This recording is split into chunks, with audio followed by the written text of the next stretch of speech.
hello, hello. So it's sweater Welcome. season, and I'm finally pulling my sweaters out of my closet, and I have this like deep rooted fear that spiders are nesting in them. And so Yes. and I'm also scared to find them. So I'm truly like shaking out my sweaters like a mad woman around my apartment and asking Nick to inspect every inch of them. I feel that. It's the dreaded like sticking your hand into a shoe to test if they've just been living in your boots. I feel that too. I actually, this morning, I grabbed a sweatshirt that had fallen yesterday, like when I got up in the middle of the night to pee. It had fallen to the ground, and I picked it up, and I was like, oh, I'll just wear it this morning before I like work out and shower and whatever. And then I put it on, and then I had that exact thought of like, what if a spider is somewhere in here? And I had to take it off and grab something that was hanging. Ooh, I think what this comes from is I had one of those like infinity sweaters, and I'm pretty sure I remember every single place I've ever seen a spider. Like it's that scarred into my memory that every place in my apartment. But the arachnophobia it's very real. But I had this infinity scarf that was kind of like a sweater material like this. And I went to go put it on, and thank God I put it on the way that I did, because when I went like this, I saw down at the bottom was a spider, like a massive spider in the sweater or in the like fabric of, because I'm like so uncomfortable. It's so, yeah. It's disturbing. It's horrifying. Scary. Yeah. Because you almost put that on your body too. Wait, can I tell you an actual absolute horror story? We should have put a trigger warning. Arachnophobia trigger warning. When I lived in California, in the summers, freshman, sophomore year, I was basically like homeless because you and I didn't live anywhere near campus. And I would usually spend like a month in the summer there before going home to Vermont, or like sometime. Either way, doesn't matter. Details that are unnecessary. I need to work on my storytelling. Anywho, I was subleasing from this group of girls that were in our sorority that were older. And one of them like walked into the door, and one like a black, like it wasn't even black. It was like mostly bright orange and a little bit of black, huge, landed on her shoulder and rode in with her into the house. And we were all screaming and trying to get rid of it. Thought we got rid of it. Then a week later, trying to make toast. And it comes out of the toaster. It was horrible. Out of the toast? Out of the toast or out of the toaster? Out of the toaster. Okay. Like put the toast in, pull the lever down, and a giant orangey black spider comes crawling out. Do you know I blacked out after that. I don't know what happened. That's the type of spider that is my origin story for like my arachnophobia. Because, and I think I've told this on the podcast, because it is like a core memory. This is like, I'm like, a lot of things are coming back to me right now. This is Spider Island within my inside out brain. We had this like fake sheepdog from Costco that was massive, and it was like so fun. We would just like lay on it, and we were playing in my basement that was like half unfinished. This is also the house that was super haunted, and I was laying on this dog on top of a bunch of boxes, and it was around Halloween, and I kind of like roll over and I see this massive black with tons of orange on its back spider. It's kind of like, you know, when you say you have a dream of someone and you're like, if I saw it, I would like that person, I would be able to like point them out perfectly. That's how I feel about the spider. It is just here. It is like front of brain. If I ever see that spider again or that type, I will run. But anyway, I thought it was one of those Halloween decorations. So I went to go pick it up. No, and it started moving. And that is my origin story. If you ever need to make a movie about me, man, that's how it starts. The beginning. That's the very beginning. Yeah. That's you bring up a good point, which is like when you have children, there's probably going to be stuffed animals and fluffy objects that could house spiders. So I don't know. Maybe I'll be one of those parents that's like, you can only play with wooden blocks. Like, no fluff around me. And then you invite like termites into your home, like all your Yeah. There's some disease that takes over the whole family that only affects wooden blocks. And now this is it. Our demise. We're doomed. This is Two Girls, One Ghost. Two Girls, One Ghost. And we are your ghostesses. That is Corinne. And hello, I'm Sabrina. And this, despite it being the spidersode, it is an encounters episode. But now I want to know people's like horrifying stories with spiders. Like, as I think that is, you know how Corinne, you hate seeing photos and videos, like unprompted. You need to like have a warning at the top of the email. Yes, I think I need a warning that this is a spider content. Like not even a photo, but like spider story ahead. But I also want to know people's spider origin stories. Horror story. Oh my God. Yes. Yeah. I need a trigger warning for that too, especially if there's photos involved. Snakes I'm fine with. Most things I'm fine with. Spiders bad. The spiders. Okay, no. but I don't know if you are also on theme with what I chose. Are you? Okay. Mm-hmm. So I don't know, just cruising through all the emails we got, and we realized we've got a lot that involves the outdoors and the woods. And spiders live there, and so it's scary. So do like cryptids and creatures and demons and spirits. It is just right. People invite me to go camping nowadays, and I'm like, I'm so sorry. I don't want to get haunted. No haunting. Also, I would consider glamping. Like I would go into a cabin with a locked door. Still the beginning scene of a horror movie, right? Like you go on a camping You trip. think you're safe in a glamping cabin, but you're not. You could be extra safe from bugs by having a cabin that you stay in and then still pitching a tent within that inside the cabin. Double fabric, double barrier. Yes. And then like really get into your sleeping bag with the ones with the hood, you know? So you're just like fully, you're basically just the mummy sleeping bags yourself. Yeah. Yes. Oh, I love those mummy sleeping bags. I had them as a kid. My mom like basically had to burn them after we would go camping because my feet would smell so bad because I'd just be like running around barefoot all day.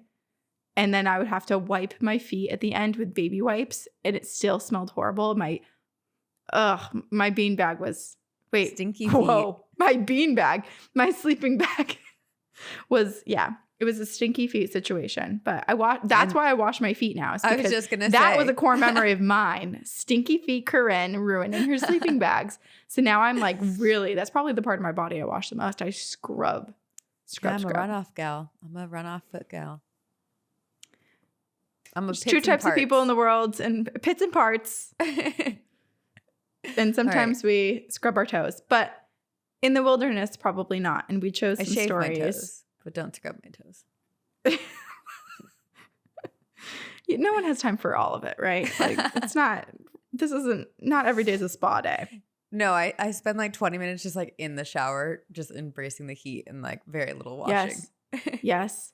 And then tis the season where it's chilly outside. So when you're, maybe people's bathrooms aren't set up like mine is, but I can pretty much see myself naked the entire time because there's just like a giant row of mirrors in my apartment where I'm like, oh, tis the season where like going? You jump out of the shower and you've been in the like steaming hot water for so long that like just your buns are bright red where like it literally looks like I burned my butt every time I get out of the shower. My whole body it's burned butt season. I'm a front steamer, burner.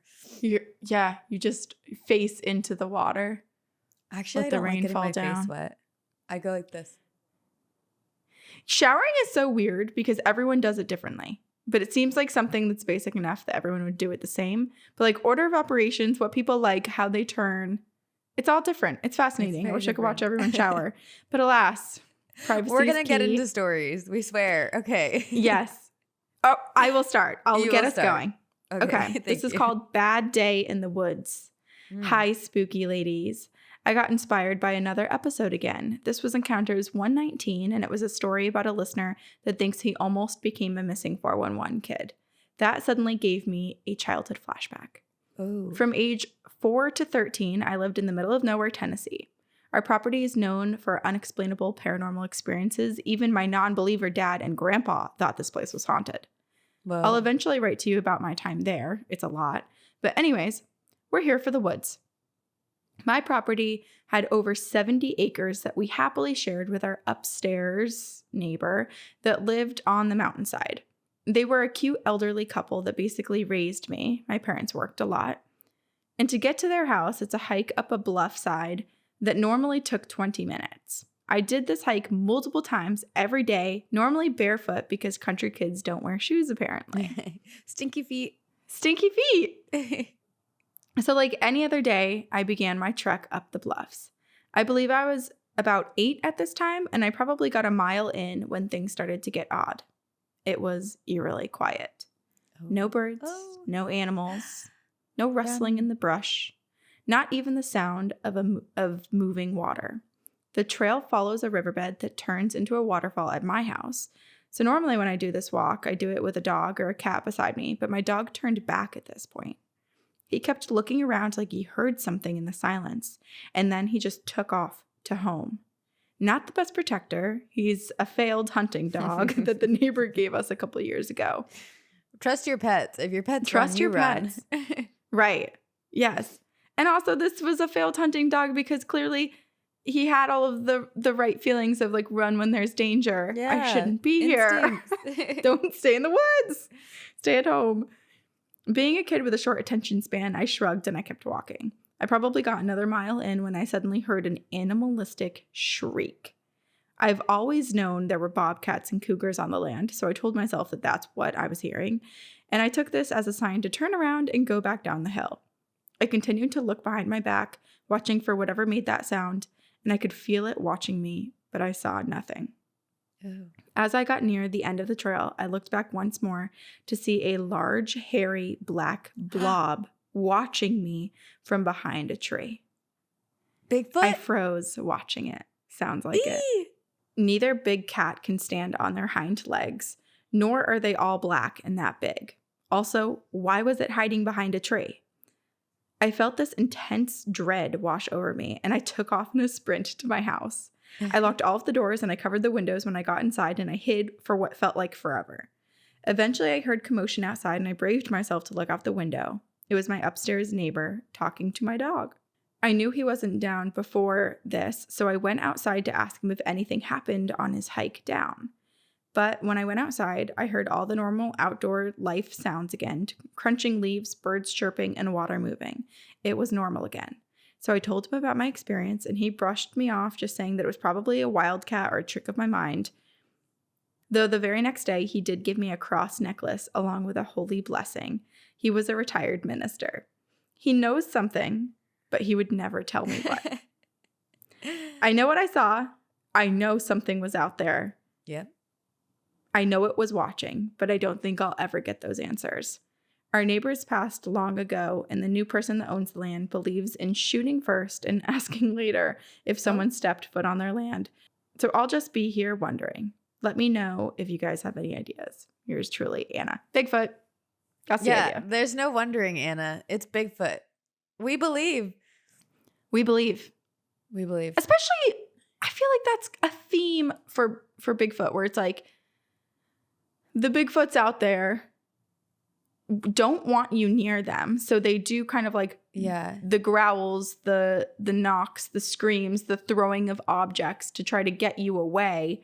And then they hide behind a tree and watch you. Like, they don't make themselves present until you're far enough away. Yeah.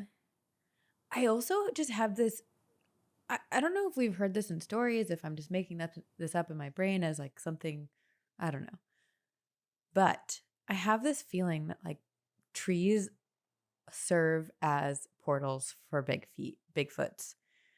That they, like in horror movies where you see something go behind a tree and like you try to look on the other side and it's not there. Like I imagine it can like pop in and out of like its dimensions behind trees.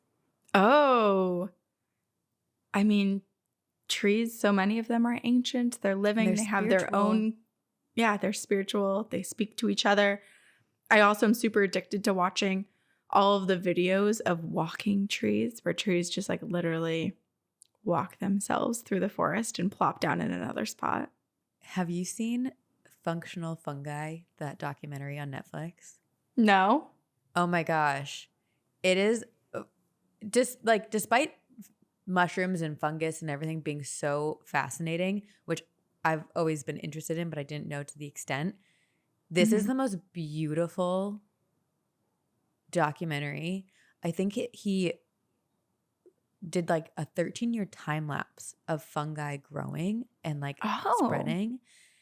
And it is just beautiful. And it is like how our world wouldn't exist without fungus, and how it like is the creation of life.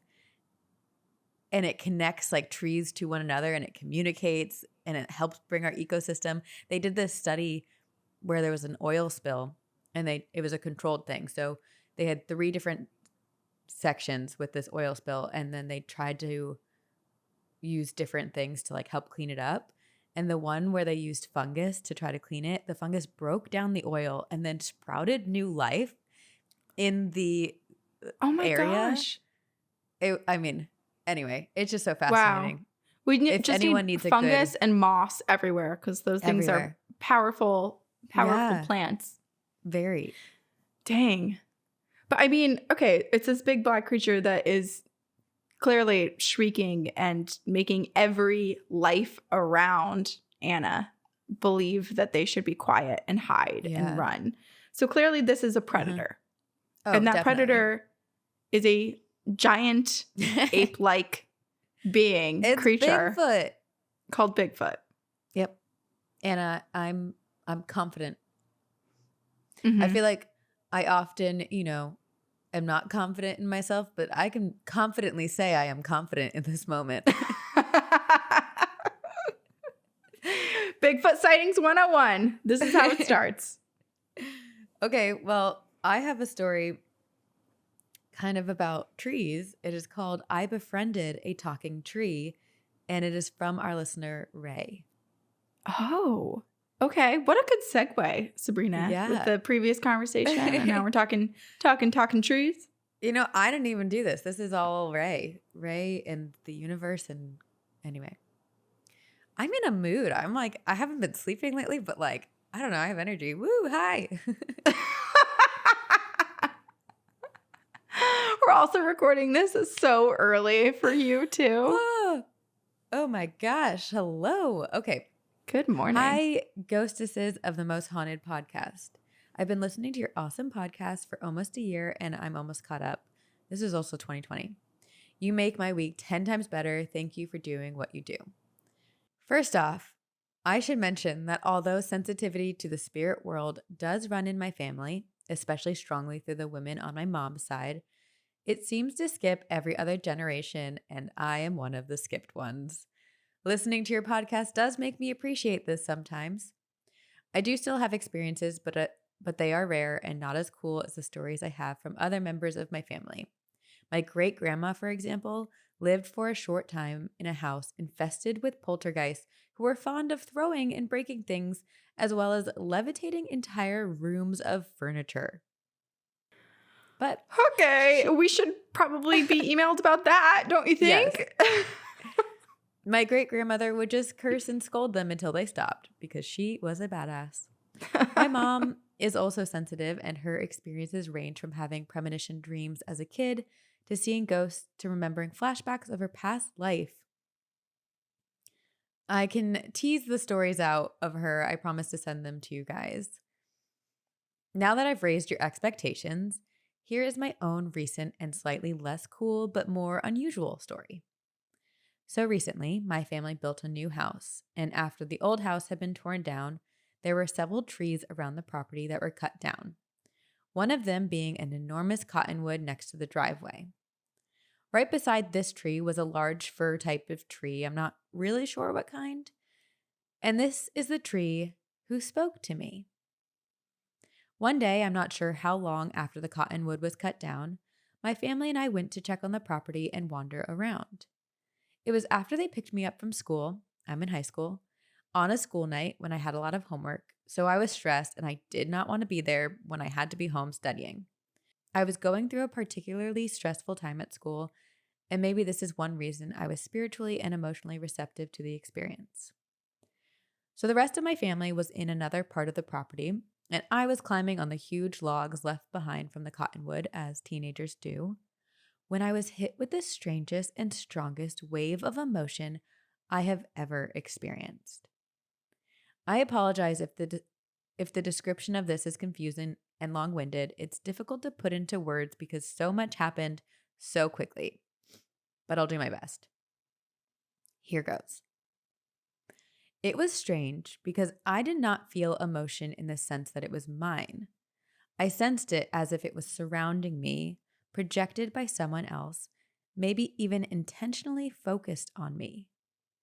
The emotion was terror, pure, absolute terror, and for some reason, instead of being overwhelmed and panicking, I automatically shifted into a deep sense of calm I associate with other nonverbal communication experiences I've had, although those are usually with animals.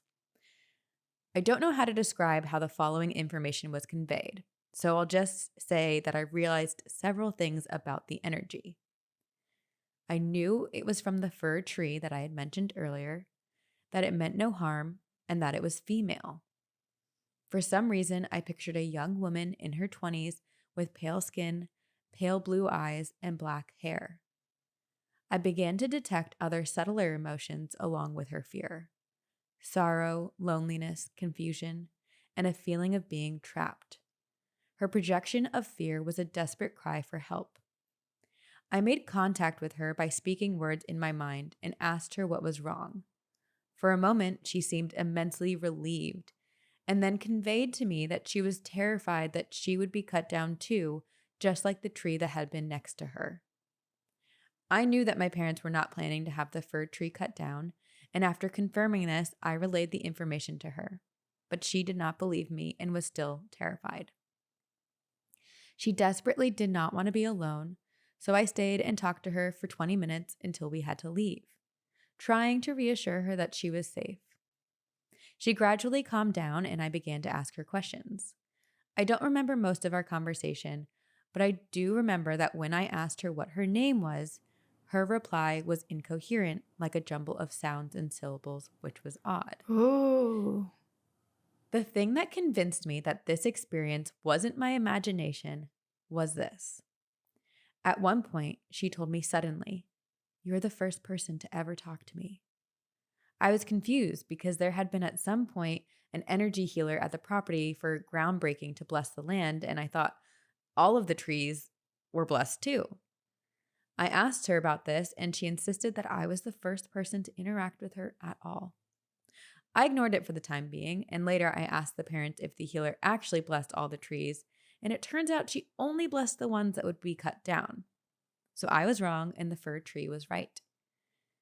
When I had to leave with my family, the spirit became anxious and begged me to stay with her. She said she didn't trust them not to cut her down, and I reassured her, told her I had to go, and broke the connection before I could feel her fear return. It's been a year since this interaction, and I still regret leaving her so abruptly. I have since then returned to the property many times, often visiting and trying to communicate with her with no success. Honestly, I was afraid that something had happened to her, or maybe I'd just imagined it and she didn't exist at all. But yesterday, she responded for the first time in a year. I thought she had been angry with me and didn't trust me after I left her abruptly the first time, but all she would say when I asked her was, "It's okay now." I guess I'm forgiven. The good news is she seems much happier now, and we're both excited for my family to move into the house so that I can keep her company every day. She's so sweet, and when I asked her name again, this time she said I could call her Claire. I asked if that was her real name, and she said no, but I could call her that if I wanted to. I hope you guys read this story on the podcast. I'm interested to hear whether you guys think Claire is A, tree spirit, a dryad of the tree itself, or B, a human spirit attached to the tree, or C, a human spirit reincarnated as a tree. I can't wait to hear back from you guys. I'll say it again. You're both amazing. Always there with your constant positivity and spooky stories. Thank you for giving your time to this podcast. Please know that it is so appreciated, especially in times like these. Give Leia a hug for me. Hugs and friendly hauntings. Ray. Ray, this is incredible. Right? I choose A. I think it was the tree itself because I think so too. Trees are such connected species in and of themselves. Like they speak to each other, they help each other, they share nutrients, they pass water, like they do what they need in the community where they are. There's trees that are bullies that get like reprimanded by the other trees. There's relationships within trees. Yeah. Absolutely. But like there is a bit of consciousness to it. It's not just entirely random how it happens. And so this is reminding me, Ray's like the Eliza Thornberry of trees, right? Like why is it so easy for us to accept that some people can talk to animals, but not to trees and nature? And it's like how that presents, it might just look or sound like something that you can understand. But for all we know, like whatever energy is being tapped into, I'm just thinking like it could sound like gibberish to us, but there's something in the world and the understanding where it downloads in a way that you, Ray, can comprehend. And that's why it looks like a human woman and chooses the name Claire to help you communicate and is speaking to you in a language that you know. And you're speaking back. Like, what if the tree is hearing all tree names in tree language? That's true, especially when the tree first tried to communicate their name. It was like a gibberish, garbled, incoherent thing because maybe it was a different language. I do wonder, though, well, one, we should do an episode on dryads because I think that's so fascinating. But I do wonder if a spirit can be reincarnated as a tree. And if there's like some connectivity, because why not? If we can be reincarnated as like insects or animals or, you know, whatever your belief in reincarnation is, like, why not a tree, you know? Right. And that it is still part of the tree ecosystem, but it also had a human past life. Yeah. It's hard. It's like one of those things too, where it's like, we're human. So it's easy to think of like it's easy to understand other beings living and feeling like they have the same emotions and like relationships and connections as we do by saying like it could be a reincarnated human spirit. But then also part of me is like, is that just the assumption that humans are like the higher beings and we get reincarnated? Like, are there just many, many different types of creatures and beings and we just don't even have a full understanding? Like I'm thinking of orcas right now. Like orcas have their own cultures. There was a group of orcas, like they speak different languages, different accents. If you take two orcas and put them together that never lived anywhere near each other, they're going to have a hard time understanding each other.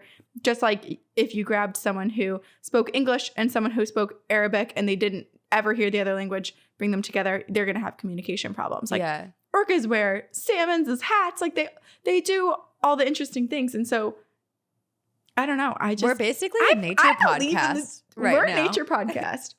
Well, the only reason I asked that question is because the tree spirit very easily could have just communicated through words, but it did give her this image of a woman very distinctly. So maybe you're right. Like maybe it's just like, hey, to make you feel like you can connect to me, here's an image that you're used to. But it does make me think there's something more to it. Yeah. Or maybe it's even, I mean, when we think about people who have spiritual or like ghost encounters specifically, sometimes it's not always a person that looks like a person, right? Like it could be a blacked out blob. It could be an orb. It could be a wisp of something. It could just be like a downloaded understanding of what's in front of you, but you don't see anything at all. And so maybe it's something like that where it's like what you experience could be, if there are 7 people lined up next to Ray and they all can communicate with this tree, I wonder what they would all say that they see. Like how differing their experiences would be. I'm so but they curious might if all there are hear the same. people out there who this is their ability. Like there's so many Yeah. different types of paranormal connections, but is there someone out there who's just a tree whisperer? And if you're listening, please tell us. Actually, anyone. If you've got ghosts, let us know. Let us know. But I'll be honest, Ray. I do have a slight amount of jealousy towards you, but also I'm extremely excited for you. The only reason I say a little bit of jealousy is because when I was younger, I did talk to trees all the time. I would literally, there's one tree in my yard, I would hug the tree. I would cry in front of the tree. I would tell the tree all the drama at school, everything I was feeling. Gosh. Like this tree, I told the tree everything. And when the tree got cut down, I was devastated. My parents cut it down. Maybe that's an island in my that's a cool island. Inside out brain where they cut down my therapy tree. But I never heard anything back. Much sense to me because I feel like you are a green witch. Like you have such a connection to herbs, plants, and nature that makes a lot of sense to me. When the tree was cut down, I started doing my therapy sessions out in the stream. And there was one chipmunk that would always come up and sit on a rock nearby me. And I would just like talk to the chipmunk and tell the chipmunk and like the stream all my problems. Well, maybe the tree that was cut down was reincarnated as this chipmunk. Maybe the trees in the forest gave me this chipmunk. You are because they saw what happened to the other tree. You are a Disney princess. It was a one-sided conversation. At least, like I think I felt supported, like I felt the energy, but I didn't hear anyone or see anyone like Ray did. Well, maybe it was subconscious that it was communicated. Yeah, maybe. This is from Jade. I wanted to share a story that my dad told me when I was younger, and it always comes to mind when I'm out on the street where this experience happened. It's a little less paranormal and a little more cryptid, but it's my favorite dad story. This story is a bit long, but I hope it spooks you as much as it spooked me. To add detail so that you get a better visual, if you leave my grandparents' house and go down the road, you will take a left, and about a block, you'll go over a decent-sized river on a bridge. The bridge has cement walls directly next to the street, and then a sidewalk, and then a 6-foot chain link fence. The area around my grandparents' house has a couple gas stations, some small businesses, and a couple fast food places. But once you hit that bridge, there's a smallish patch of woods with some lakes and that river. This doesn't feel very small if it has lakes and a river. I feel like this is a big patch of woods. I'm just picturing, you know how in true crime documentaries, they like have the map and it's like the like trail, like where everyone's going. It shows the pattern. That. Yeah. Right? Yeah. The red line of like where they walk, where they drive. Yeah. So a patch of woods with some lakes and that river. But once you leave the bridge, it breaks off from the woods. Now, on to the story. The way this story was told to me was my dad was 16 or 17 years old, and he was hanging out with his brother Kyle, his friend Jason, and his then best friend, now wife, Katie. Oh. It got late, about 2 or 3 a.m., and Jason decided to go home while Katie had decided to stay over. Jason lived a bit far, about an hour-and-a-half walk, so my dad and Kyle, being the guys they are, told him that they would walk him home for company. Oh. That's a far walk, but yeah, that's nice. A very far walk. And that's a 3-hour round trip. Yeah. Katie stayed behind because she didn't want to walk that late at night, which was a good choice now knowing what she avoided. So they drop Jason off and they get to the bridge, which is only 10 minutes away from my grandparents' house. And they get to the other side of the bridge when they hear something rustling through the woods a little lower down from the bridge behind them. So they turn around and see what it is. And they see a deer jump over the fence onto the sidewalk and then hop over the cement wall onto the street. A little weird. The small patch of woods is connected to a larger patch of woods by a bike trail, but the distance between the woods is about a 30 minutes walk. So for it to wander over to this busier area was not common for the deer to do. My dad says because of the street light, making it able to see the deer, he thought it looked a little bit beat up. Then he started to notice weirder things. The ears weren't really normal deer ears. They were much longer and droopy. The limbs seemed much longer too. Then he noticed what was even more wrong with the legs. They were bent the wrong way. What? Now, being tough guys, my dad and Kyle tried scaring it off because they were really freaked out. Instead of scaring it off, it looked at them and then it stood up on its hind legs and started to run at them clumsily, but also fast. They ran as fast as they could back to my grandparents. They got inside, slammed and locked the door, and they looked out all of the curtains trying to see if this thing had followed them. They didn't see it, and they decided to go downstairs to my dad's room and try to figure out what the hell just happened. Obviously, there was no explanation for a demon deer other than they just experienced a cryptid. Yeah. Now, even though this story terrified me as a kid, when I got older, I thought it was all BS because it didn't seem real. And I thought it was just a fake story that my dad used when I was a teen to try to scare me into not being out all night. Until I brought it up a few years back. This time, Katie talked about how when they came home, she had woken up to my dad and Kyle coming home freaking out about a deer man type thing. She said after going back to sleep that night, she heard the sound of something imitating a deer call until she eventually fell asleep. Katie grew up hunting, so she knows what a deer call sounds like. But she knows for a fact that that thing was not an actual deer. I don't know why what she said made me believe this story. Maybe it was her experience with the deer or the fact that she had a hard time talking about it when she told me because of how badly it freaked her out. They both told me that she refused to stay over at my grandparents' house for a few months to avoid hearing it again. I'm convinced my dad experienced something that night. The story remains constant, and Kyle can tell that story nearly word for word the same way that my dad did when he was younger. I hope you ladies enjoyed this story as much as I do. When I visit my dad, I'll randomly ask him to tell the story because I love being freaked out. And now every time I cross that bridge, I cannot stop thinking about it. From Jade. Okay, I had to Google like cryptid that looks like a deer. And there's a cryptid called Deer Man. Oh. And the legs are backwards. The legs are backwards. And it looks beat up. It looks, look, like you can kind of see its ribs. It also says looks dead.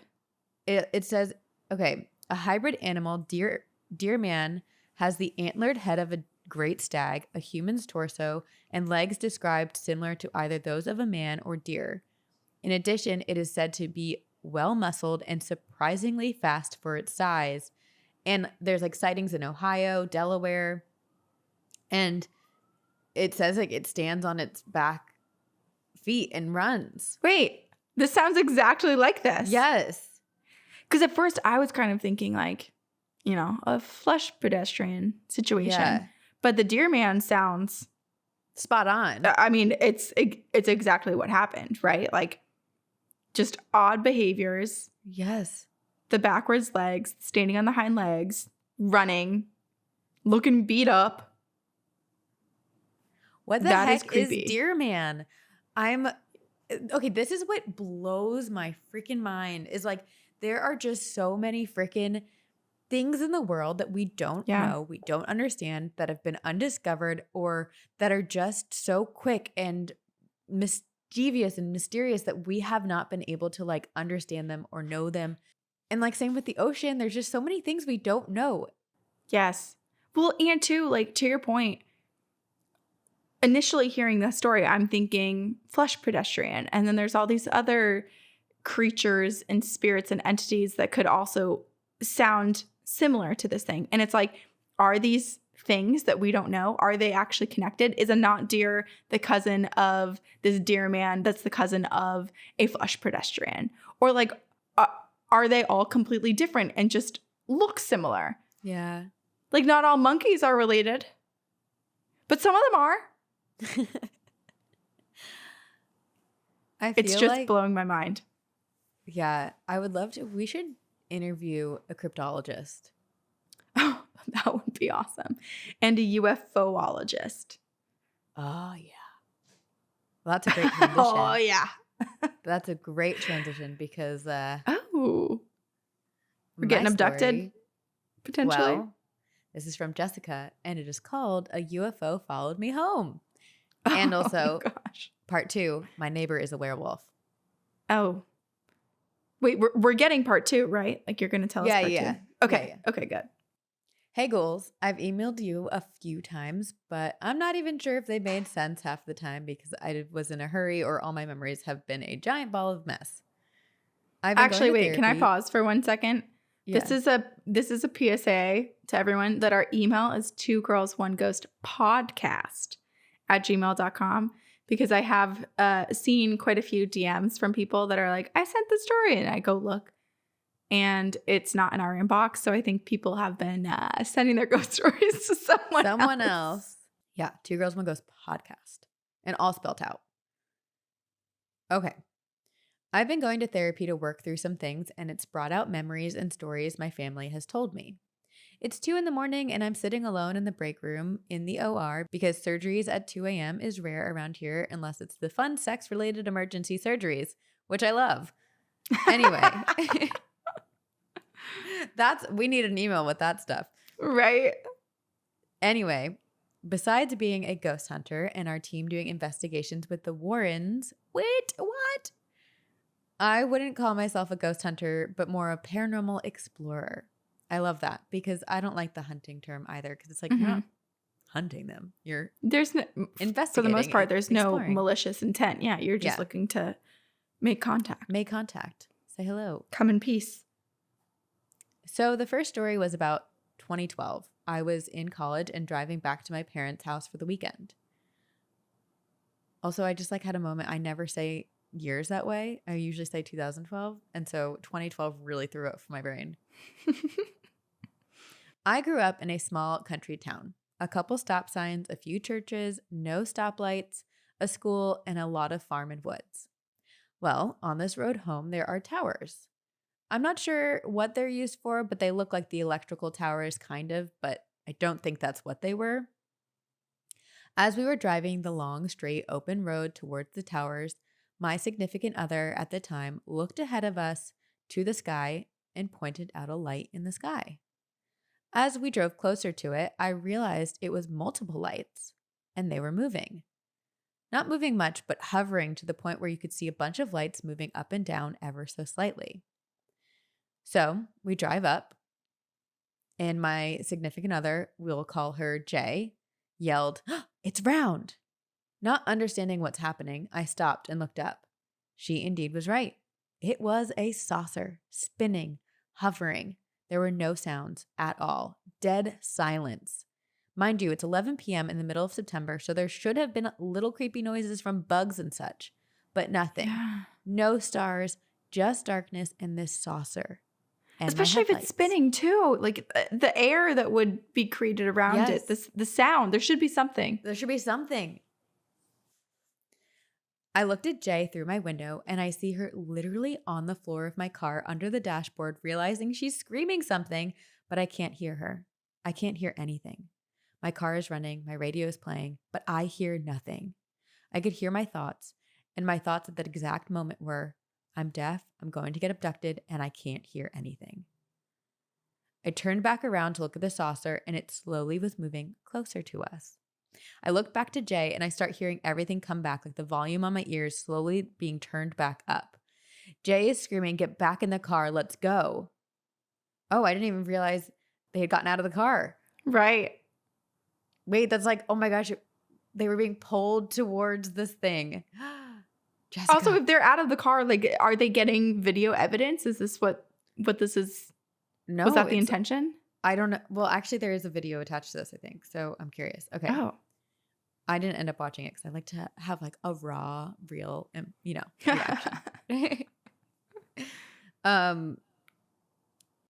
Jay is screaming, "Get back in the car, let's go." So I jumped in and I took off, not looking in my mirrors or around us at all, but Jay starts crying and screaming from under the dashboard, saying, "It's right above us, it's following us." Sure enough, I roll my window down, I look up, and it's speeding down the road, going back and forth over the car, following us. It's about 7 minutes from the towers to my house, so I'm driving 75 to 80 miles per hour to get home, and this thing, whatever it was, stayed on top of us the entire way. I pull into my driveway and realize we need to get into my house now. We don't see it over the car anymore, so I hurry out of the car and go and help Jay out.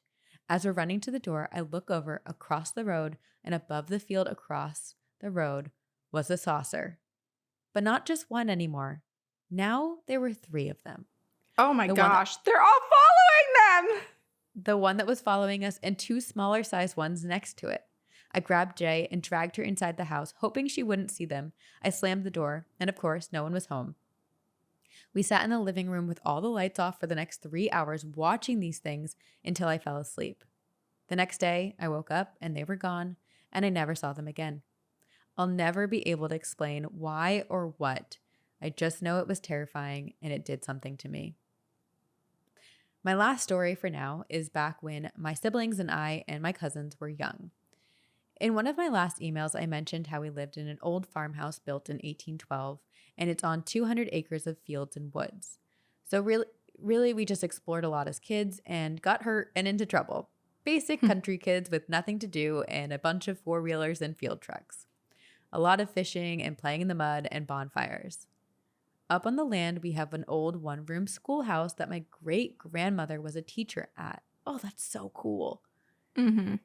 It was a cute little stone building. I absolutely loved riding past it or walking past it. There was a driveway that went to it for the man that rents it from my family, but he only stayed there in the spring, summer, fall. In the winter, he would leave. We never saw him when he was there. I'm 30 years old and he lived there as long as I can remember, and I still don't know his name. I just remember seeing him drive in and out of the woods at weird hours. In 2005, my great-grandmother passed away at 105 years old. Whoa. And she used to tell stories about the schoolhouse and how she always felt like something was watching her through the windows throughout the years being a teacher there. Ooh. But she never said much else about it. She would really shut down if we asked her more. Always just rocking in her chair day in and day out. She had the life. So one day I was talking to my uncles and my dad about the schoolhouse man, as I called him, and they all just laughed and looked at each other, and my dad told me I needed to stay on the trails when we were around there, especially if this man's car was in the driveway. My Uncle M piped up and said something along the lines of, "Watch out for the wolf prints too." And my dad just glared at him. Uncle M looked at me and said, "'Cause, we've been seeing that wolf around here and, the one everyone's trying to trap." Which he wasn't lying about. Wolves were common where I live, and one had been seen close to the pasture. That winter, me and my brother took out the snowmobiles for a ride, and for some reason, I felt the need to stop out by the schoolhouse. Boarded up windows, chained up door. I looked at my brother S and said, "We need to get in there." He agreed, which was weird. The fact that it's like boarded up windows and chained up door, and you feel tempted to get in there. Right. Well, not only a paranormal explorer, but an urban explorer as well. Yeah, definitely. A werewolf explorer. He agreed, which is weird, and we turned off the sleds, ripped off a board from the window, and the windows were locked on the inside. But somehow, S broke the lock from the outside and shimmied the old 1800s window up. We climbed in, and the window slammed shut behind us. It was cold, eerily cold. All of the furniture was covered with white sheets, dark and damp. We looked around the room, checked all the other rooms, nothing. Why did I think we would find anything? It's just a weird guy no one knows living in the woods alone, forever. We start walking to the broken window, and S fell through the floor into the basement. I just stood there thinking, why did I not know there was a basement in this place? No! Instead of are you okay? Are you alive? She literally says, "No, I didn't even run over to check my brother was okay or ask if he was okay. I was just shook. A fucking basement? Where did you come from, my guy?" So I walked over. It's like the barbarian, getting out the tape measure, right? Ignore all of the danger. It really does remind me of Barbarian. That's so funny. So I walk over and look down into the hole and saw S moving, so I figured he was fine. Realizing there was no door to get down there, I too jumped down into the darkness. All S said was, "I'm fine, sis. Thanks for asking." "I saw you moving, friend. I knew you were all good. Other things happened right now. Sorry." So I pulled my emergency light from my pack and lighted up. There was a door, but only one door. The only thing in that room was one door, a big metal door with chains and padlocks. It took both S and myself to pull the door open, and Okay. And on the inside of this metal door were claw marks. Like a bear had been locked inside, clawing at the door. As we walked further into the room, we saw shackles to the wall for hands and feet, with chains that reached the door. Claw marks all over this tiny metal room, like someone or something had been shackled in the room trying to get out. This is the schoolhouse? In the basement of the schoolhouse. But the locks were on the inside of the room. Something locked itself inside the room. So, was my weird schoolhouse neighbor a werewolf, or am I just going crazy? Well, thanks for reading this. If you made it through, I attached a video of my dog. Reacting to an orb, attacking his noggin for your entertainment. Much love. Let me know if you want any more of my lovely paranormal experiences. I've got plenty from my family and myself. Good night and see you on the other side. Oh, wait. Good night and see you on another side. Ooh, from Jessica. Jessica. Holy moly macaroni. I will say, I believe in all of the paranormal beings and entities, but for some reason in my mind, werewolves are the one creature that I was like, I'm not sure that actually exists. Like, I just think of them as these like fictional characters in books and movies, which is kind of silly coming from my mouth. What about now? This is making me fully believe.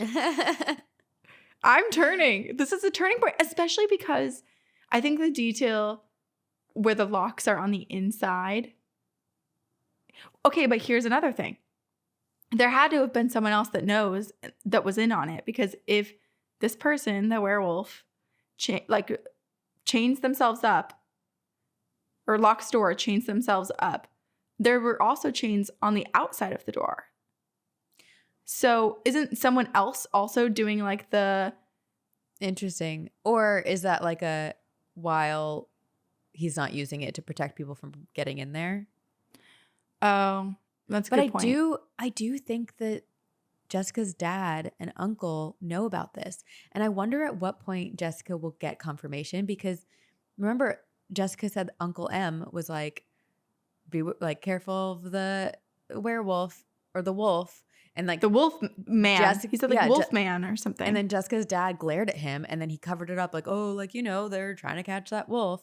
And it makes me think also Jessica's family is renting this schoolhouse out to this man. So they must have some understanding. Right. Yes. The family's had some sort of encounter or knows something. Someone Which knows it's something. like, what is the threat of telling Jessica? I mean, maybe it's that Jessica's going to turn around and email our podcast and tell us, expose the truth. Expose the wolf. Expose the wolf. But I'm just so curious. And also too, like, clearly, I just have questions, because it sounds like whoever this werewolf was also trying to do their due diligence and didn't want to be out terrorizing people or harming anyone. Hence the whole like chains and locks and like putting yourself away for the night, or however it ends up working for werewolves and how they very morph. Vampire Diaries. So why does that? I need more of an explanation as to why the grandmother always felt like she was being watched while in the schoolhouse, and then also why is the werewolf, presumably the werewolf, now running around? Like how did that? What perhaps this man comes from a long line of werewolves and they like these woods specifically. So that is why Jessica's great grandmother had the feeling of eyes on her when she was teaching in the school, because this man's ancestors, werewolf ancestors, were lurking in the woods long before anyone else lived there. Very Twilight. Right? Very. And Vampire Getting Diaries. those vibes. Getting the vibes. Yep. Geez. I mean, I believe in werewolves now. I think that's what's come of this. I know. And then the UFO experience. Like, Jessica, first of all, yes, to answer Jessica's last question, we need. It's a desperate need within us to know the rest of your stories. So please email them to us. But the fact that a UFO or multiple saucers followed Jessica and Jay home. Right. And the fact that Jessica like truly almost got abducted, because it like the way that they described the hearing and everything like going out makes me think that it was trying to beam them up. Right. It's well, okay, we don't know how Jessica got out of the car, right? If it was own free will, curiosity, or some sort of like beam situation with the UFO. But I am curious like what the intentions of the UFO and I want to know more about their decision making, because to me it sounds like UFOs can probably abduct people regardless of where they take shelter. From cars, from houses, from underground bunkers, like whatever. They'll find a way to get you. So it's interesting that, like humans, we have this reaction where we're like, we need to find shelter. We need to hide and feel safe. And for them, it was running home. But home doesn't necessarily mean safety. But in this case, it did. For some reason, these UFOs gave up and were like, okay, you win this time. It is interesting. Like, is there safety from aliens? I guess in this case there was, but there are plenty of people who've been abducted from their own bedrooms, So it's just like there is, unless you're in an underground bunker. But even then, are you really safe if they can just beam you up? Like, do you become just, an amorphous blob of like particles and you can be sucked out and through things? Yeah. Or are you physically still there and they abduct some part of like your astral self? Oh, that's so fascinating. Also, this is making me think too. We've joked about it before, where there's like some sort of galactic tourism where these creatures can like come on UFOs and kind of like see Earth and observe the people. Like we're the zoo. And so it makes me wonder if like maybe this was some sort of this particular group, this outing of UFOs. They had the rule where like you can observe the people, you can watch the people, you can like get so far in abducting them, but you can't actually abduct them, right? It's like you can play with the little beam machine, but before their feet lift up, you gotta let go. That's the rule. Oh my gosh. I'm imagining this needs to be a show. How is it not? Like, we'll write it. This is like, it's like when we go to Disneyland or, Universal Studios, and there's like the tour guide who's like, and over here is where we filmed such and such. I just imagine an alien tour guide. And over here, we will see a human being in a car driving a vehicle. It is like just mocking like our version of like Picasso is the cornfields and how they have all of the like markings. And it's like, oh, the great, whoever their artist is, the great Mobile had artwork here that was on display for many years. It confounded humans for years and years. They called it crop circles. Little did they know that this is the way that we communicated with other species of aliens. Stupid humans. Stupid little idiots. And then everyone, there's like a bunch of laughter from the crowd. They laugh through their fingers. They just hold up their fingers and their little mouths that just like go like shriek. That's how they laugh. Okay, oh my gosh, I so badly want to watch this animated series. Next year, debuting on whoever buys this from us. Whatever network wants our idea. We just pitched it. We did. That was the pitch. I like it. I think it's great. I love it. And I think all of you guys are great with all of your stories. Yeah. I also really We're feeling inspired. I think we should make merch that says "Got Ghosts?" ? Like kind of like "Got Milk." Oh, I like that. That's good. That's good. That's good. We'll add it. We're gonna write these things down in our notes so that we don't actually forget. Because I started doing that after, when we got to like the 1,000th business idea and hadn't executed on most of them, I was like, we should probably start writing things down, right? Yes. Well, if you got ghosts, please email us at 2girls1ghostpodcast@gmail.com. Send us anything and everything, your spider stories, but also put a disclaimer in your subject line. Maybe like, hey, this is my spider encounter. Yes. And then cryptids, Deer Man. If you've seen Deer Man, if you talk to trees, let us know. Yeah, we want to know everything. And if you want to support us, join our Patreon. I like how we like forget what we're doing. Then we do this every week, multiple times a week.